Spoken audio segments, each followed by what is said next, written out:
చిలకమ్మ అమ్మ కొట్టిందా తోటకెళ్ళావా పండు తెచ్చావా గుడ్లు పెట్టావా గుటుక్కుమన్నావా గుడ్లు పెట్టావా గుటుక్కుమన్నావా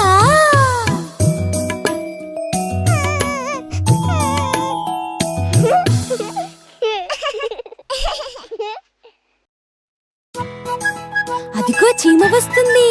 ఎక్కడి నుంచి వస్తుందో అడుగుదామా?